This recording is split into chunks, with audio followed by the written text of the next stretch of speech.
اللهم صل على سيدنا محمد وعلى آل سيدنا محمد. أعوذ بالله من الشيطان الرجيم. بسم الله الرحمن الرحيم. الحمد لله رب العالمين، والصلاة والسلام على سيد المرسلين وعلى آله وصحبه أجمعين. رب اشرح لي صدري ويسر لي أمري واحلل عقدة من لساني يفقه قولي. سبحانك لا علم لنا إلا ما علمتنا إنك أنت العليم الحكيم. ولا حول ولا قوة إلا بالله العلي العظيم.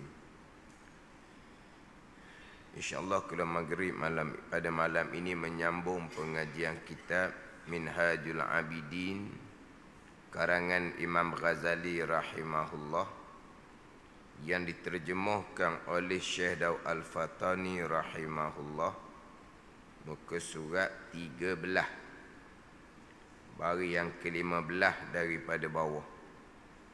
Muka surat 13, baris yang ke-15 daripada bawah. Qala al-muallifu rahimahullahu ta'ala wa nafa'ana bi'ulumihi amin. Maka ketahui olehmu, dalam minhajnya fa'lam annal uluma allati talabuha fardun fil jumlati salasatun. Fa'lam, maka ketahui olehmu bahawasanya ilmu yang dituntut akan dia itu fardu pada jumlahnya 3. Bahawasanya ilmu yang dituntut akan dia akan ilmu fardu, yakni kewajipan pada jumlah, pada secara ijmal, secara kasarnya 3. Bahawasanya ilmu yang dituntut akan dia akan ilmu itu fardu pada jumlahnya 3. Jadi dalam cetakan ni ada ni kena nak macam mana? Kena tukar tepat. Kita perbaiki dulu hak tersilap cetakan ni. Di sini bahawasanya ilmu itu yang dituntut akan dia. Situ. Itu tu nak letak lepas daripada akan dia. Kalau dalam komputer mudah je lah, diambil, ditukar tau. Ni nak buat macam mana?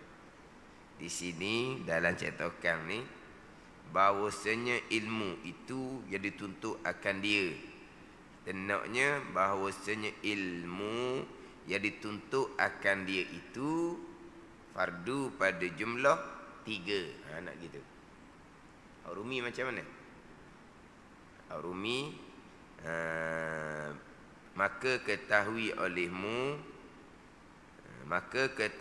olehmu bahawasanya ilmu itu rumi yang dituntut akan dia fardu gitu. Jadi itu tu tukar tepat. Bahawasanya ilmu yang dituntut akan dia itu fardu pada jumlahnya, pada secara ijma, secara ringkas, secara kasar 3, yakni 3 ilmu. Dia kalau ada baiki, ada baiki kitab ni, baiki cetakan. Dia asalnya kitab-kitab ni adalah tulisan tangan. Ulama-ulama terdahulu tulisan tangan. Mereka tidak ada mesin taik tu. Mesin taik tu zaman bila pun tak tahulah. Sekarang ni pakai komputer dah. Dulu pakai itulah. Bunyi-bunyi tak tu. Yang dahulunya ulama terdahulu kitab ni ditulis dengan tulisan tangan. Kemudian hak cetakan tu kemudian pula cetakan tu.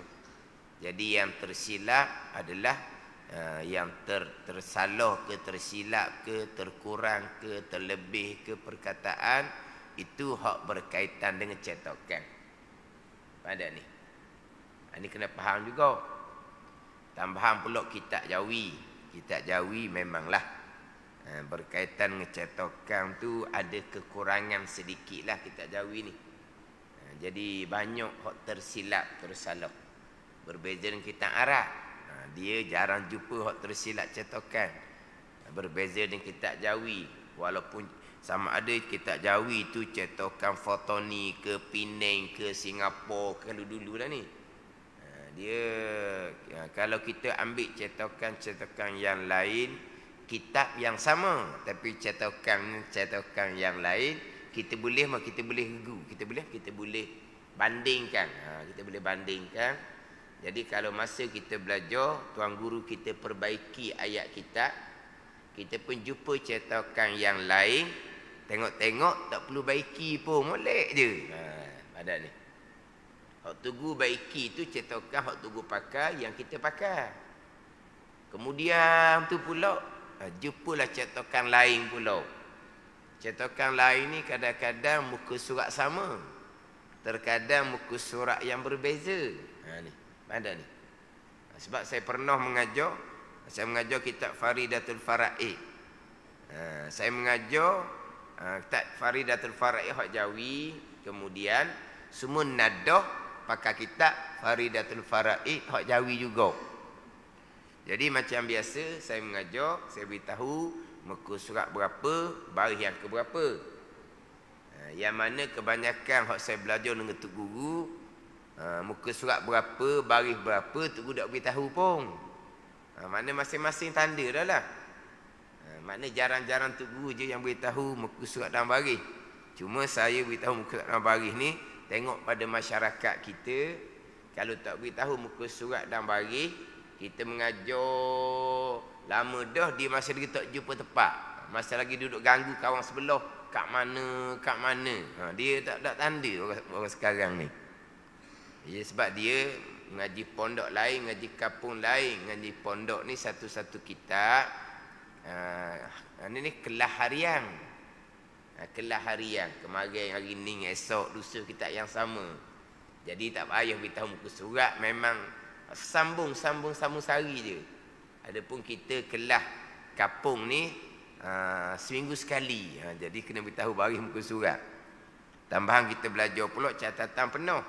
Mana tahu nak sambung mana. Orang kita ni belajar sayang ke kitab, nak tulis kosong je, disapu semua. Sapu je, kosong je kitab dia. Tinggi-tinggi buah tarikh je tepi tu. Buah tarikh tu kadang-kadang orang tua ni ditulis dengan pensil je. Tarikh tu tulis dengan pensil je. Apa nak tulis dengan pen wacik? Tulis dengan pen, sayang dia kata, tak boleh nak padam. Sayang ke kitab biar jadi kosong. Tu orang tua. Jadi saya mengajar kitab Faridah tu, saya beritahu baris dan muka surat. Lama juga saya mengajar. Barulah terperasan kitab Faridah saya pakai hak Jawi, dan kitab Faridah hak semua hak belajar tu pakai cetakan lain. Maknanya muka surat lain, baris lain. Jadi saya beritahu muka surat dan baris, lepas tu mereka cari macam mana tak tahu. Tak ada seorang pun yang tegur. Mana ustaz Ustaz beritahu muka surat tak sama dengan kita, cari tak jumpa ni. Tak ada. Jadi lama juga tu. Barulah terperasan kena-kena muka surat lain. Ni cetakan yang berbeza. Jadi dalam mengajar tu, kalau hak saya mengaji tu ada baiki, tunggu baiki, saya tanya hak cetakan baru tu, macam mana, okey ke tak? Molek. Kadang-kadang dia molek. Kadang-kadang hak lama molek, hak baru tak molek. Tu mana apa faham tak? Cetakan, bukan hak pengarang. Macam sinilah cetakan. Sebab dahulu-dahulu pernahlah saya ditegur. Orang belajar ditegur. Dia kata, Ustaz saya belajar dahulu dengan guru saya, dia marah baiki kitab. Dia marah baiki kitab. Sebab pandai kita daripada tuan kitab. Dan kalau pandai agak, tulis kitab sendirilah. Bapa nak baiki kitab orang. Dia kata gitu. Saya tahu dah. Dia ambil mana seumpama tu. Sebab dia belajar dengan guru yang kitab kosong. Yang tidak berguru. Dia nak baikinya macam mana? Bila kita belajar dengan guru yang berguru sampai tuan kitab, maka baiki tu ada. Sentiasa ada baiki. Tapi baiki tu daripada guru sampai ke tuan kitab. Tapi bila yang mengajar tu kitab kosong, dia nak baiki tak boleh. Sebab dia tak belajar, kitab kosong. Maka cara tarian dianya, jangan baiki kitab. Kalau baiki kitab pandai kita daripada tuan kitab, tulis kitab sendirilah kepandai sangat kau. Itu tak betul gitu. Sebab baiki bukan baiki hak tuan kitab, baiki tersilap cetakan. Macam saya sebut tadilah, kitab yang sama, cetakan yang berbeza. Ada hak kitab ni hak comel, kitab ni hak tersilap, contohnya lah. Ini sebagai pengetahuan kita lah. Ini sebagai contoh di antara kitab yang masyhur yang diajar di Masjid Surau. Kitab yang masyhur, kitab Hidayatus Salikin, karangan Syekh Abdul Samad Al-Falimbani. Yang mana hak Rumi lah. Kalau pakai hak Jawi ada dua, dia panggil apa? Dua edisi ke apa? Dua cetakan yang berbeza. Satu cetakan Jawi lama, nipis sahaja. Di tepi tu ada kitab lain, kitab Ad-Durrun Napih. Tapi dia nipis je, ayat Al-Quran, hadis Nabi, bacaan-bacaan doa, tidak ada baris. Hak Arab ni, tak ada baris. Ada pun hak Hidayatus Salikin, hak cetakan baru, dia tebal. Tulisan dia besar. Di tepi kitab tu kosong. Mana boleh ada ruang untuk kita buat catatan. Dan kalau ayat Al-Quran ada baris, kalau hadis Nabi ada baris, kalau doa ada baris. Hidayatus Salikin hak tebal. Tapi masa saya belajar dengan almarhum Tugu Babu Najibuddin Kerandang, memang pakai nipis. Tak tahulah masa tu hak tebal tu ada ke tidak, mungkin ada, kita tak tahu, mungkin begitulah. Jadi masa saya mengaji dengan almarhum Babu Najibuddin Kerandang, hak nipis ni ada banyak baiki.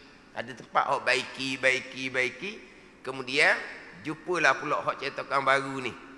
Terkadang hak Tugu baiki tu, tengok cetakan baru tu molek, tak payah baiki pun. Badan ni. Tapi terkadang hak dalam hak Jawi lama ni molek, hak Jawi baru tu pula ada hak terkurang perkataan. Badan ni. Tu nak ceritanya, kalau ada baiki kitab, bukan baiki hak tuan kitab, baiki cetakan. Terkadang terkurang satu perkataan. Terkurang satu perkataan pula, jauh sangat makna dia. Ini contoh. Maka berdosa. Walaha, di situ ada jatuh satu perkataan. Maka tidak berdosa. Kan jauh tu lagi tu. Maka berdosa. Sebenarnya nak situ, maka tidak berdosa. Ada ni. Bahkan ada terkadang dia terkurang bukan satu perkataan.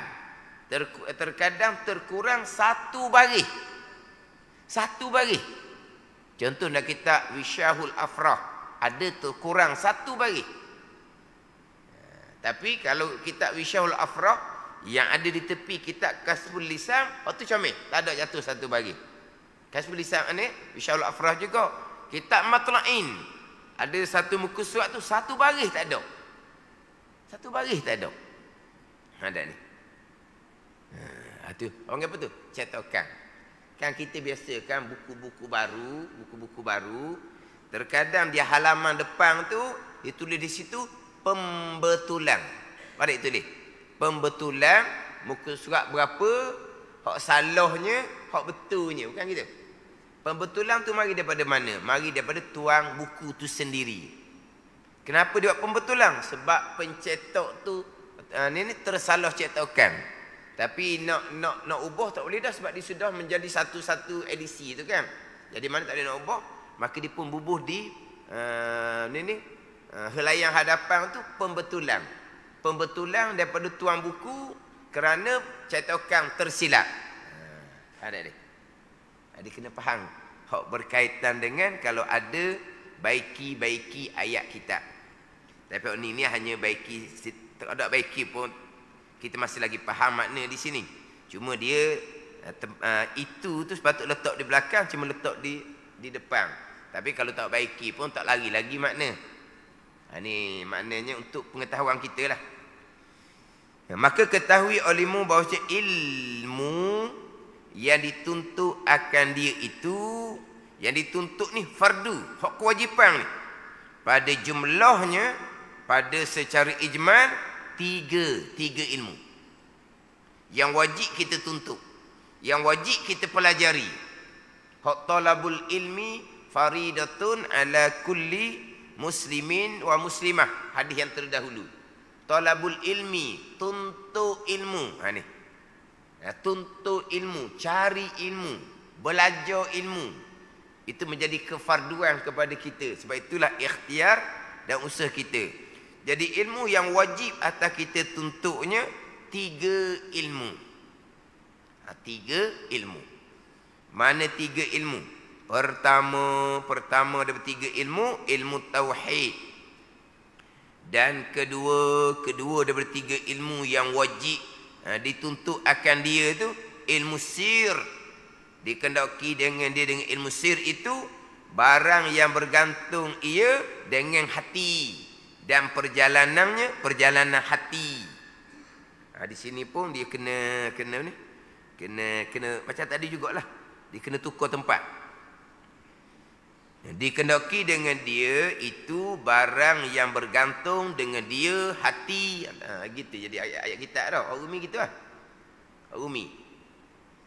Barang yang bergantung dengan dia hati gitu. Nak gini. Barang yang bergantung ia dengan hati. Barang yang bergantung ia barang dengan hati. Dan perjalanannya, yakni amalannya, amalan hati. Kedua, ilmu sir. Dikendaki dengan dia itu, dikendaki dengan ilmu sir. Barang yang, mana ilmu yang bergantung ia, bergantung barang dengan hati. Dan perjalanannya, perjalanan hati. Hak berkaitan dengan hati. Hak berkaitan dengan ikhlas. Hak berkaitan dengan tawakul. Hak berkaitan dengan zuhud. Apa dia ilmu yang kedua ni? Ilmu tasawuf. Dan ketiga daripada 3 ilmu yang wajib dituntut akan dia tu ilmu syariah, yakni ilmu fiqh, ilmu yang berkaitan dengan amalan zahir. Ini 3 ilmu. Yang pertama ilmu tauhid, yang kedua ilmu sir, yakni ilmu tasawuf, yang ketiga ilmu syariah, yakni ilmu fiqh. Ini adalah jawapan daripada Imam Ghazali terdahulu pada soalan yang pertama daripada 2 soalan. Jadi dalam kitab Minhajul Abidin karangan Imam Ghazali rahimahullah, Imam Ghazali rahimahullah mendatangkan 2 persoalan. Ini jawapan bagi persoalan yang pertama.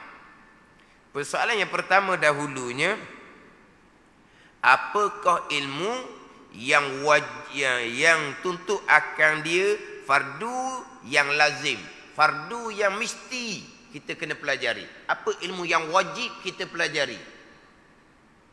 Soalan yang kedua, apakah had, apakah sukatan yang tak dapat tidak bagi hamba daripada menghasilkan dia kasakatan tadi ni di dalam pekerjaan ibadah?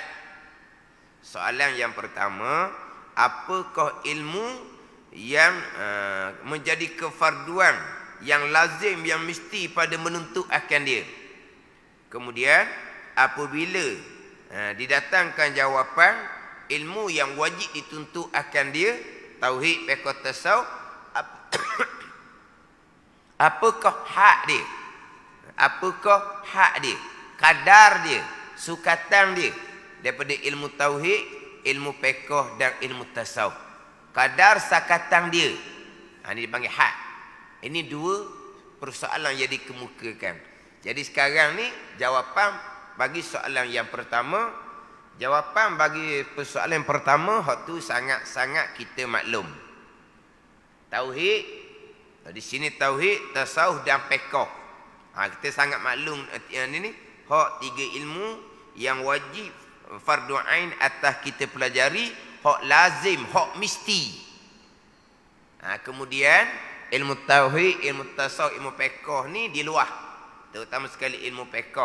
Hak dia, sukatan dia, kadar dia, hak fardu yang tak dapat tidak. Ni fardu ain. Fardu yang tak dapat tidak, Muzali kata daripada menghasil akan ilmu ni, hak tak dapat tidak. Di dalam pekerjaan ibadah, dalam pekerjaan pengabdian diri kita kepada Allah, hak setakat manakah yang tak dapat tidak? Dalam perjalanan ibadah, dalam perjalanan pengabdian diri kepada Allah Subhanahu wa taala, hak mana tak dapat tidak? Kalau tak ada hak ni, tak ada lah perjalanan ibadah, tidak ada. Hak tak dapat tidak ni pada perjalanan ibadah. Sekarang ilmu yang wajib ni jawapan dia tauhid, tasawuf, fiqh. Tapi soalan yang kedua tu, hak dia. Hak sukatan kadar yang tak dapat tidak bagi hamba pada menghasilkan dia. Oh ni tak dapat tidak ni. Tak ada excuse ke apa panggil? Tak ada ni. Ni tak ada ngelah lah ni. Ni tak ada ngelah. Gitu gini, bukan mereka. Tak ada. Hak ni, hak sakatan ni. Hak ni tak dapat tidak. Tak ada nak ngelah ke, nak ngelak ke, nak buat alasan ke, nak tuwe ke, nak takwe ke, tak ada. Hak ni hak yang tak dapat tidak pada menghasil akan dia. Pada menghasilkan dalam pekerjaan ibadah. Kita nak mengabdikan diri akan Allah Subhanahu wa taala. Kita sebagai hamba nak mengabdikan diri akan Allah Subhanahu wa taala. Jadi dalam perjalanan pengabdian diri kita kepada Allah Subhanahu wa taala, pekerjaan ibadah kita kepada Allah, ni hak ni tak dapat tidak bagi hamba pada menghasilkan dia. Ada ni. Hak ni kalau tak ada tempat kita, wajib kita kena hijrah. Ni. Hak ni tak dapat tidak. Ni pekerjaan ibadah kita. Di dalam pekerjaan ibadah. Ibadah yang sebenar lah ni. Tapi kalau kita nak buat gaya mari masjid, gaya macam ibadah je, gaya macam taat je, tapi bukan ibadah taat yang sebenar, boleh jalan je tapi ilmu pun. Boleh berjalan je. Terkadang satu tempat yang tidak ada pengajaran hak fardu ain pun tak adanya. Tak ada pengajaran fardu ain. Tapi rupa ibadah di tempat tersebut meriah sangat-sangat, ramai sangat-sangat. Jadi hak Mazali kata hak tak dapat tidak ni pada menghasilkan dia pada pekerjaan ibadah yang sebenar, hak dalam kitab Minhajul Abidin ila Jannati Rabbil Alamin. Perjalanan pengabdian diri kepada Allah, kepada syurga bagi Tuhan bagi segala alam. Ini perjalanan ibadah, pekerjaan ibadah yang sebenar. Bukan hak rupa tadi. Hak rupa boleh je, boleh buat je. Boleh. Boleh. Semayang boleh, berjemaah boleh, buat ibadah sunat boleh. Tapi ilmu hak tak dapat tidak, terutama sekali ilmu tauhid, macam mana? Belajar ke dak? Tak peduli pun. Tu balik awal. Tapi rupa pekerjaan ibadah boleh berjalan je. Tapi pekerjaan ibadah ke tidak, bekal akhirah kita, tak ada ibadah, tak ada bekal akhirah. Bila ketahui, lepas daripada mati. Itu je lah. Ni. Ambil molek ni. Dengan ambil faham molek ni. Hak kadar. Nanti panjang nak kita ambil hash. Soalan pertama jawapan tadi dah. ilmu tauhid, ilmu tasawuf, ilmu fiqh. Saya sebut tadi kan. Soalan pertama, okey, mudah je nak jawab. Apakah ilmu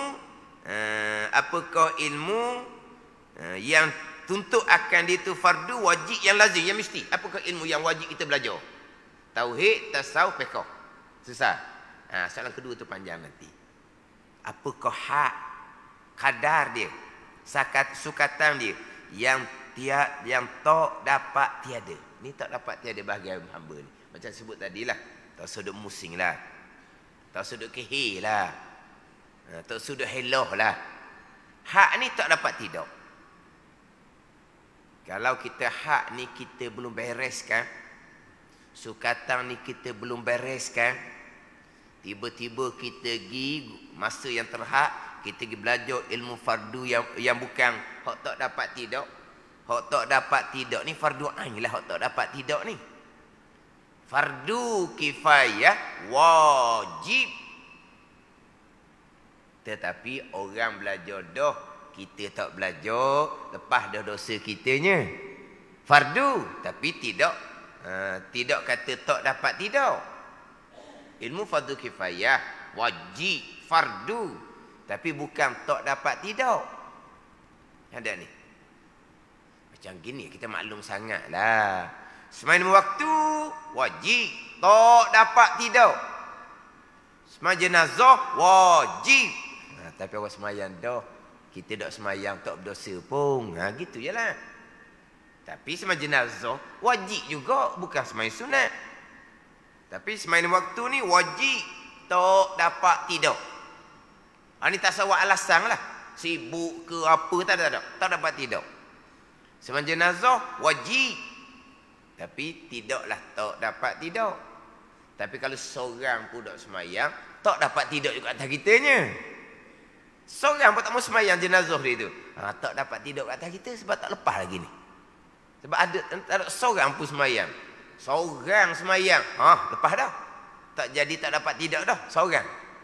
Dia seorang pun lepas dah fardu kifayah. Sebab dia tak syarat berjemaah untuk lepas fardu kifayah tu. Ada ni. Jadi ilmu pun sama. Hak fardu ini ilmu hak tak dapat tidak. Tiba-tiba hak tak dapat tidak, kita tak belajar. Kita pergi belajar ilmu walaupun fardu sekalipun, tapi bukan termasuk yang tak dapat tidak. Kita masih lagi duduk dengan dosa besar kerana meninggalkan belajar hak masuk dalam hak sukatan yang tak dapat tidak. Dosa besar kitanya. Malaikat akan catat setiap saat. Saya belajar ilmu fardu ni, fardu kifayah, bukan fardu hak tak dapat tidak. Kalau dia belajar ilmu hak sunat-sunat, cerita bab fadilah, tu sama telah lah. Kalau hak fardu hak tak dapat tidak, pada menghasilkan dia tu tak peduli, tu balik awal tu. Ni kata kena ambil molek ni, orang kita Minhajul Abidin ni. Hak ni tak usah duk pusing lah kok mana pun. Kalau kita betul-betul dalam pekerjaan ibadah, mengabdikan diri akan Allah, ni kena kemah molek. Hak ni kita kena kemah, kita kena tahu dan kita kena kemah molek. Hak kita duk belajar ni. Ada ni. Kita tambah hanya berbentuk slogan. Sedap sangat bunyi ilmu fardu ain, ilmu fardu ain, ilmu fardu ain. Tauhid, fiqh, tasawuf tu lah. Tapi fardu ain kedak yang diajar tu. Tauhid sebahagian fardu kifayah. Fiqh sebahagian besarnya fardu kifayah. Bukan hak tak dapat tidak. Ilmu tasawuf pun sebahagiannya fardu kifayah. Bukan masuk dalam tak dapat tidak.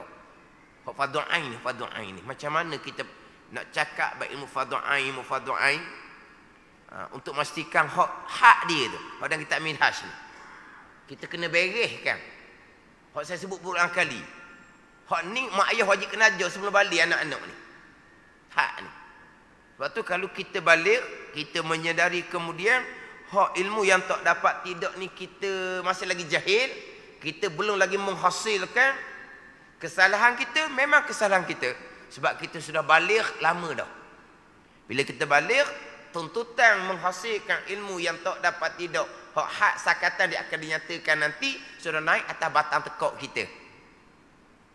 Tapi kejahilan kita yang berdosa besar kita ni mari daripada mana? Mari daripada taksir cuai ibu bapa kita. Dua perkara situ kita kena ingat molek dua. Kita baligh. Kita sudah mukallaf, baligh serta berakal. Kewajipan ni atas batang tekok kita lama dah. Kita baligh umur 15. Lama dah kewajipan atas batang tekok kita ni. Tapi kita tidak menghasilkan sukatan ilmu yang tak dapat tidak ni pada pekerjaan ibadah. Walaupun rupa kita buat ibadah, tak tinggal semayang, tak tinggal puasa, tak tinggal berjemaah di masjid. Tapi ilmu yang hak dia pada masa yang tak dapat dia, kita tak pernah peduli pun. Bagian kita. Tapi mari mana kejahilan kita tu? Taksir daripada ibu bapa kita. Jadi sekarang ni kita bertaubah kepada Allah, kita berusaha untuk menghasilkan sukatan ilmu yang tak dapat tidak ni. Untuk menghasilkan dalam pekerjaan ibadat kita ni. Kita bertaubah dosa kita dan kita mohon kepada Allah, Allah telah ampuni dosa ibu bapa kita yang sepatutnya ajar ilmu yang tak dapat tidak ni sebelum kita balik. Jadi dua kita ada sini ni. Yang pertama, kita nak menunaikan kewajipan atas batang tekok kita orang mukallaf. Kita nak menyelesaikan taksir cuai ibu bapa kita. Kita nak bertaubah supaya diampuni dosa kita kerana tak belajar ilmu yang tak dapat sebelah kita balik. Dan kita mohon supaya Allah Ta'ala ampuni dosa ibu bapa kita yang sangat-sangat tidak bertanggungjawab kerana tidak menunaikan hak kewajipan, hak tak dapat tidak ilmu ni. Dua perekat kita ni. Kita dan ibu bapa kita. Atau kata kena sungguh molek. Kena sungguh molek. Kalau kita sungguh molek, bertaubah, kita betul-betul nak belajar hak sukatan hak tak dapat tidak ni, akan jadi anak yang soleh. Bertuahlah ibu bapa. Kita jadi anak soleh. Anak yang bertaubah kepada Allah. Anak yang berusaha untuk menunaikan ilmu yang tak dapat tidak, hak sukatan dia akan nyatakan nanti. Anak yang soleh ni lah bertuah ibu bapa.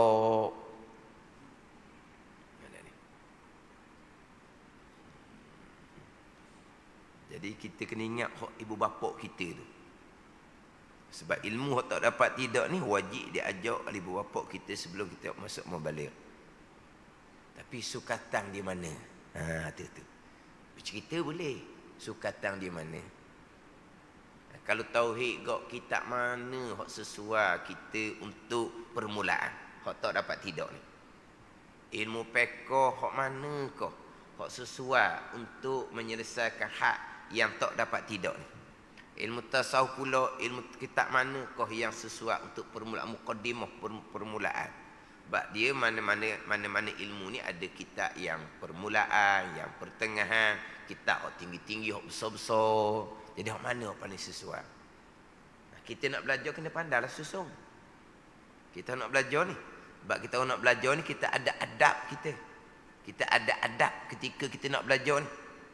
Kita ada adab ketika kita nak belajar.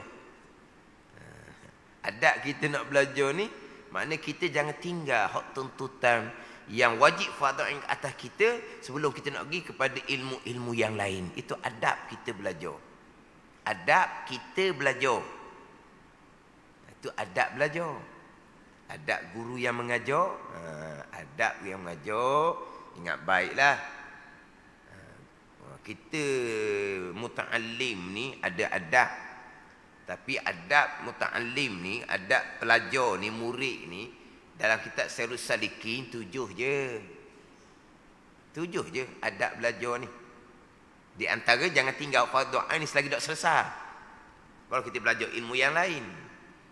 Tapi muallim, guru, 17 adab. Ada ni 17 adab. Memang kita sangat penting adab dalam belajar. Adab belajar tu penting. Adab didahulukan daripada ilmu. Adab tu penting. Adab kita nak belajar. Adab guru yang mengajar, letak di mana?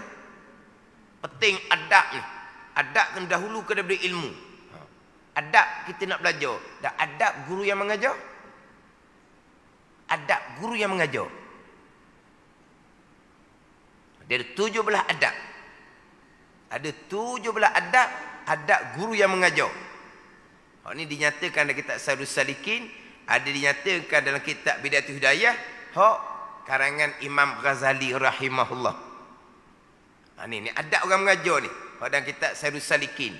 Hendaklah ia guru yang mengajar ni menegahkan akal orang belajar ilmu yang fardu kifayah dahulu daripada selesai mengetahui ilmu fardu ain. Ni adab orang mengajar ni. Adab orang mengajar. Yang dinyatakan oleh Imam Ghazali rahimahullah dalam kitab Bidayatul Hidayah. Ada dalam kitab Sairus Salikin. Ada ni. Terjemahan Syekh Abdul Samad Al-Falimbani. Jangan wak nganying adab ni.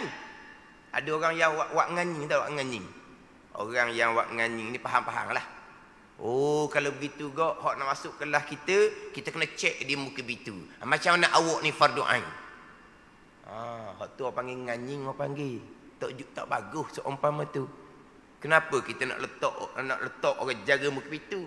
Nak tanya awak ni fardu ain lepas ke tak? Ajarlah fardu ain. Ajarlah fardu ain. Ini pernah orang wak sindiran seumpama ni. Ini adab yang dinyatakan oleh Imam Ghazali. Adab yang dinyatakan oleh Imam Ghazali. Dan adab ni ada dalam kitab Sairus Salikin. Hendaklah ia guru yang mengajar menegahkan akal orang belajar ilmu yang fardu kifayah dahulu daripada besar mengetahui ilmu fardu ain. Kelas kita ni level pertengahan. Kamu ni orang baru dah, pergi kelas lain lah, cari masjid lain. Masjid lain tu dia mengajar fardu ain. Itu adab orang mengajar. Jangan buat permainkan adab yang dinyatakan oleh Imam Ghazali. Boleh sindir seumpama tu, kena letak orang muka pitu. Nak periksa dulu fardu ain lepas ke tak. Kenapa kamu ajar ilmu apa? Ilmu fardu kifayah. Buat apa? Di kalangan masyarakat ni ilmu fardu ain beres belaka dah ke? Ni. Cerita adab-adab ni dia terkadang lebih menekan kepada orang yang belajar. Betul? Orang belajar ni ada nak adab. Tapi nak cari murid yang beradab, guru tu yang beradab terlebih dahulu. Guru tu yang beradab terlebih dahulu. Guru yang beradab akan melahirkan orang belajar yang beradab. Bila guru tu fokus pada ilmu fardu ain, orang belajar pun fokus pada ilmu fardu ain.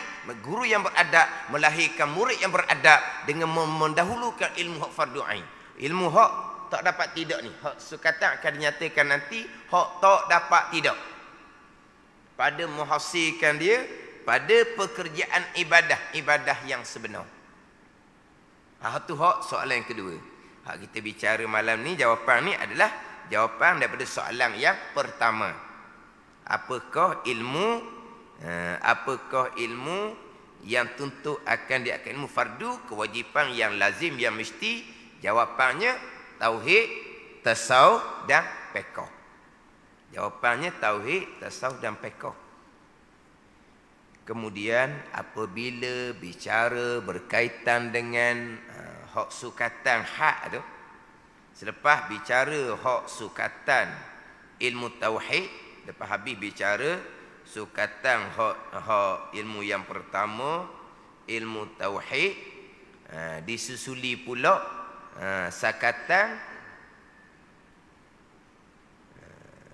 mana dalam kitab kita ikut susunan dia. Ikut susunan hak sukatan dalam. Sebab kalau susun ilmunya tauhid, tasawuf dan fiqh. Pergi pula kepada sukatan hak fardu ain tauhid beres, pergi kepada sukatan hak mana pula?